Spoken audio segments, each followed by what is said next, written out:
नमस्कार प्रिय दर्शकों, आज हम चर्चा करेंगे आपकी जन्म कुंडली में चंद्रमा से दसम भाव में कौन सा ग्रह बैठा है और उसके बैठने से क्या प्रभाव जीवन में पड़ेगा। वैसे आमतौर पर चंद्रमा जो है वो आपके जीवन का सबसे बेहद महत्वपूर्ण ग्रह है।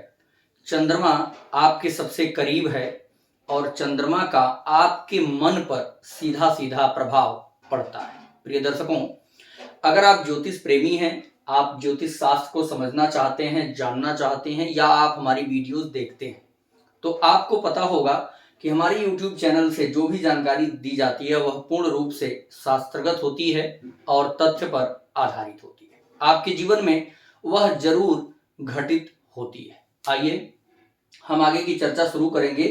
आपकी जन्म कुंडली में चंद्रमा कहीं भी बैठा, उस चंद्रमा से ठीक 10वें घर में कौन ग्रह बैठा। कोई जरूरी नहीं कि चंद्रमा यहीं हो, कोई जरूरी नहीं चंद्रमा यहां हो, कहीं भी बैठा हो। जहां चंद्रमा बैठा है उसी को पहला घर मान लीजिए और उसी चंद्रमा से 10वें घर में चलिए। मान लीजिए यहां चंद्रमा है तो 1 2 3 4 5 6 7 8 9 10। अब आपके नवम भाव में कौन ग्रह है।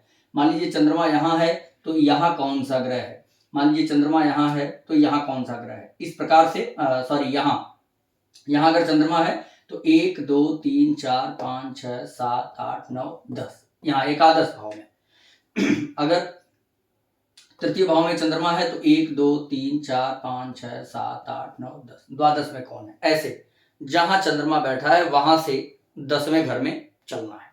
आगे की हम चर्चा शुरू करें इसके पहले अगर आप अपने जन्म कुंडली का फलादेश चाहते हैं, हमसे फोन पर बात करके कंसल्ट करना चाहते हैं, उपाय जानना चाहते हैं, तो दिए गए नंबर पे व्हाट्सएप मैसेज करके अपॉइंटमेंट ले सकते हैं और आगे का फलादेश करा सकते हैं। तो आज चर्चा करेंगे कि जन्म कुंडली का जो चंद्रमा है वह कहाँ बैठा है और उससे ठीक 10वें भाव में कौन सा ग्रह बैठा हुआ है, वह ग्रह आपके लिए किस प्रकार का फल दे रहा है। प्रिय दर्शकों, चंद्रमा जहां भी बैठा है हम क्रम से बात करेंगे। हम कितने ग्रहों को लेंगे, सूर्य को लेंगे, मंगल को लेंगे, बुध को लेंगे, गुरु को लेंगे, शुक्र को लेंगे और शनि को लेंगे। इन ग्रहों की बात हम यहां करने वाले हैं। जहां चंद्रमा बैठा हो वहां से 10वें घर में अगर सूर्य बैठा हो तो जातक के लिए क्या फल देगा। ऐसा जातक सात्विक विचारधारा का होगा, ऐसा जातक साहसी होगा और किसी भी काम में ऐसा व्यक्ति हाथ लगा दे वह काम कभी रुक नहीं सकता है। जिसके जन्म कुंडली के किसी भी भाव में चंद्रमा बैठा हो और वहां से 10वें घर में सूर्य बैठा हो तो ऐसा जातक बहुत धनवान भी होता है। मैंने जैसा बताया कि वह कोई भी काम शुरू करेगा, समाज के नजर में भले ही लोग उल्टी सीधी बातें करें कि ये काम इनका पूर्ण नहीं होगा, इनका काम ये नहीं बन पाएगा, पर ऐसा नहीं होगा।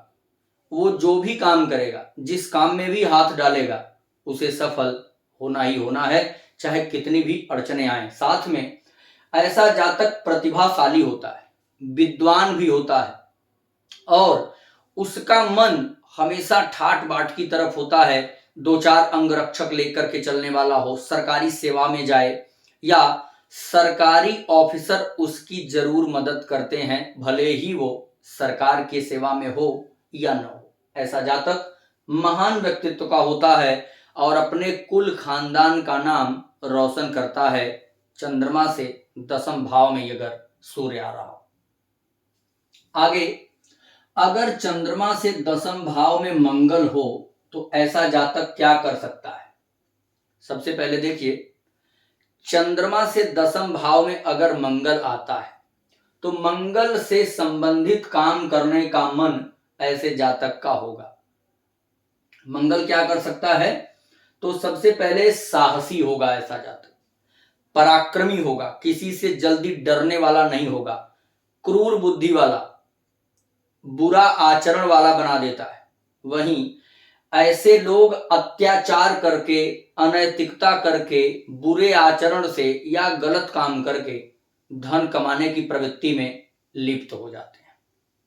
साथ ही साथ डिफेंस में चले जाते हैं, मेडिकल में चले जाते हैं, या होटल मैनेजमेंट, रेस्टोरेंट इत्यादि में भी ऐसे लोग जा सकते हैं। अब ध्यान रखिएगा, मैंने जैसा कहा कि बुरा आचरण और गलत काम से धन कमा सकते हैं।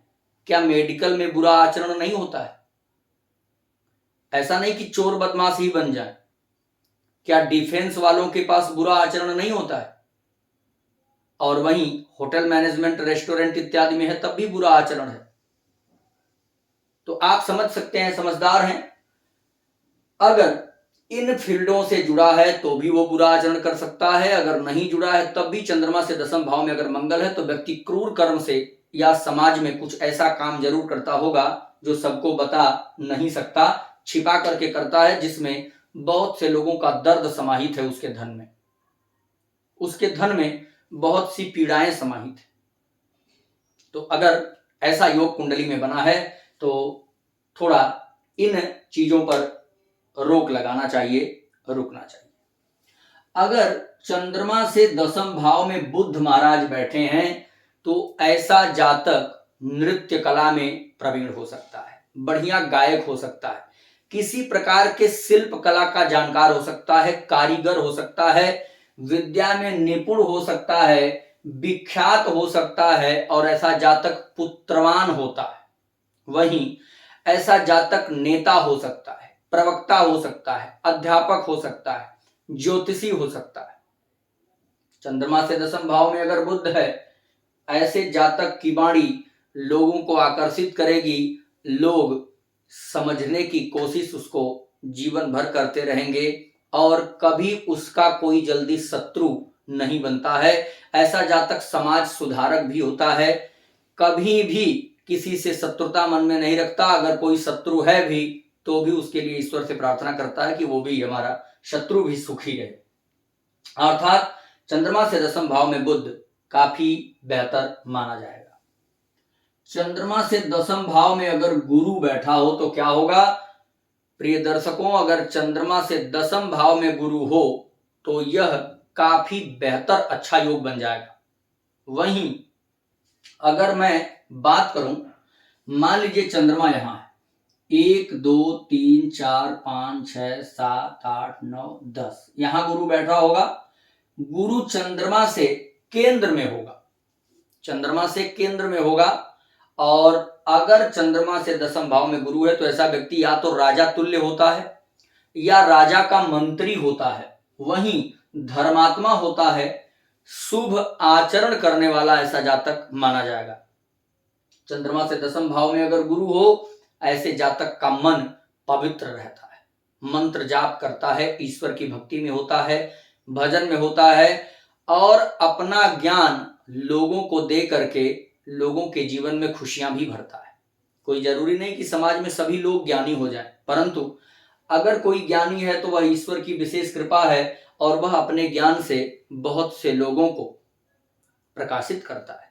उसका ज्ञान काफी लोगों को जीवन की नई राह दे सकता है। तो ऐसा ही कुछ करने वाला होता है अगर चंद्रमा से दसम भाव में गुरु महाराज बैठ जाए।